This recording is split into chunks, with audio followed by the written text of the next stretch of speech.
being content and having gratitude actually forces anxiety out the way and reorients our focus to God. So we're going through this series on anxiety in Psalm 16, verse 6 is what we're going over this week, but we kind of been going over all of Psalm 16 in reference to anxiety. So verse 1 of Psalm 16 goes, "Keep me safe, my God, for in you I take refuge. I say to the Lord, you are my Lord. Apart from you I have no good thing. I say to the holy people who are in the land, they are the noble ones in whom is all my delight. Those who run after other gods will suffer more and more. I will not pour out libations of blood to such gods or take up their names on my lips.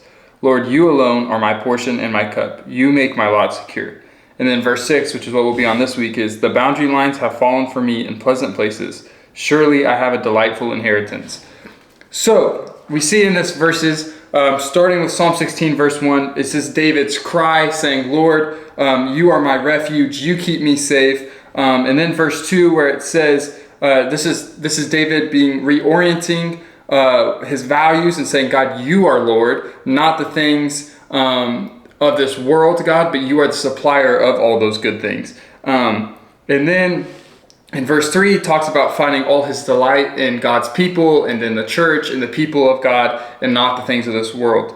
And then in the next verse, he talks about not pouring out libations of blood, not loving or finding satisfaction in the gods of this world or in our material things, because that leads to suffering, but instead focusing on God and finding full satisfaction in Him, which leads to life and leads to joy and less anxiety. And then in chapter 5, or in verse 5, we says, "Lord, you are my portion and my cup. You make my lot secure," which is, God, I trust you with everything. And instead of having anxiety about it, I'm going to trust you because you make my portion and you make my lot secure. You hold that. You hold the keys to satisfaction and joy. So in this week, we're in verse 6, which says, "The boundary lines have fallen for me in pleasant places." So that word boundary lines is kind of like, what does that mean? And so in ancient times, they had this practice of, they would measure things with this measurement called lines. And so that's how you would divide out land and divide out inheritance. So this verse is inherently talking about inheritance because you would lay out these lines and that's how you would divide that. So this is talking about where your treasure is, where your heart is. And it's saying, David's saying, those are falling for me in pleasant places because I'm fully satisfied in God and the things of you, Lord. You are my satisfaction.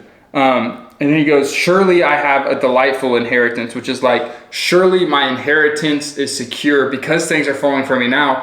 Later on, of course, my inheritance is secure because it's held with you, God, and you are in control. And so this is David finding his full contentment, not in the material things of the world, but being content in what God has already given him and rejoicing and being thankful for what God has given him, instead of worrying about his boundary lines or if his inheritance is secure or if he's going to have pleasures, but instead he's saying, "No, God, you are where all my pleasures come from.